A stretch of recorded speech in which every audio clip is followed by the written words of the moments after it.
Les 7, 8 et 9 mars 2022, les acteurs des banques et structures financières décentralisées SFT se sont réunis à Cotonou pour une première série de formations sur l'analyse technique et économique des filières agricoles au Bénin et de partage d'expériences. Cette formation est organisée par le Fonds national de développement agricole FNDA en collaboration avec le Programme d'appui au développement durable du secteur agricole PATSA et l'appui complémentaire centralisé assistance technique DAIHT. L'objectif est de sensibiliser les acteurs des banques et SFT sur les enjeux et défis d'analyse des filières agricoles afin qu'ils apprécient les demandes de financement, les dossiers d'investissement dans ce secteur. Mesdames et messieurs, le diagnostic sur le financement agricole a montré globalement que les politiques et stratégies de développement du secteur, malgré leurs bonnes intentions, manquent encore d'efficacité. Au vu de ce constat, et pour inverser la tendance, le gouvernement béninois a fait le choix de créer le Fonds national de développement agricole, dont l'objectif est de promouvoir l'investissement privé dans le secteur agricole.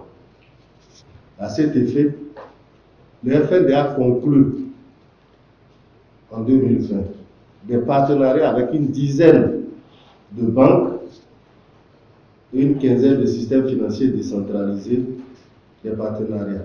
Grâce à ces partenariats, les banques SFD sont encouragées à financer les projets agricoles bancaires que les exploitants agricoles leur soumettent, notamment dans les filières du PAG. En effet, dans le souci de combler le besoin de connaissances techniques destinées à faciliter aux agents des banques et SFT l'analyse ou l'évaluation des projets agricoles dans les différentes filières promues par le PAG, plusieurs communications et panels de discussion ont meublé ce séminaire. Après le rapport des travaux des 3 jours, des recommandations ont été prononcées à l'endroit des décideurs. Ils ont fait des recommandations fortes en direction du FNDA même, en direction de ceux qui gèrent le secteur agricole, la politique sectorielle même, et aussi en direction des acteurs. Par exemple, il faut que les acteurs en face qui prennent les crédits se professionnalisent. Il faut que les structures d'appui, les SAE, là, les appuis, soient des professionnels et qu'ils fassent de bons plans d'affaires et que le financement, le post-financement soit assuré. Dès qu'ils reçoivent le crédit, il faut qu'ils s'assurent que celui qui reçoit le crédit va l'utiliser correctement comme prévu et que le marché existe, qui pourra vendre les produits qu'il va produire et puis rembourser le crédit parce que c'est là leur intérêt. Et cet atelier a permis d'installer le dialogue. De ce dialogue, et visiblement, toutes les banques ont été intéressées et ils ont promis se faire présents pour poursuivre le dialogue avec les autorités du secteur agricole, avec ceux qui vraiment gèrent le secteur, pour que de proche en proche, on arrive à des offres de produits financiers adaptés au secteur agricole, à défaut d'avoir une banque agricole. L'organisation de la BIC, depuis qu'elle a commencé à mener ses activités sur le marché béninois, est de faire en sorte que tous ceux qui viennent au niveau de la banque puissent trouver satisfaction et une entière satisfaction. Et donc, nous n'avons pas le choix que de pouvoir être présent dans ces genres de rencontres pour pouvoir combler les attentes de nos clients. Tout porte à croire que ces 3 jours de formation ont permis aux participants de prendre des décisions conséquentes sur l'éligibilité au financement agricole. Cette formation, elle est très capitale et très importante pour tous les acteurs. Je veux parler des banques et des SFT. Et cette formation, elle est très bénéfique pour nous.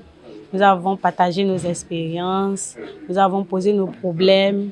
En tout cas, elle est très, très importante. Si le FNDA peut continuer toujours dans ce genre d'initiative, ce serait très bien. Et cela nous permettrait mieux de financer beaucoup plus ce secteur. Je voudrais déjà remercier le FNDA et le PATSA d'avoir organisé cette séance à l'endroit des banques et des SFD qui interviennent dans le financement agricole. Cette séance nous a permis d'être bien outillés sur les méthodes et les outils d'analyse des filières agricoles et de mieux cerner le concept de chaîne de valeur ajoutée agricole. Alors, les résultats issus des analyses de ces filières devront nous permettre désormais de mieux étudier les dossiers de crédit au fin d'une bonne décision. C'est par une remise d'attestation aux participants que les travaux de cette formation se sont terminés. En attendant la deuxième série de formations, il urge de rappeler que le FNDA ne fait pas du crédit, mais facilite l'accès au crédit auprès des banques et des SFT.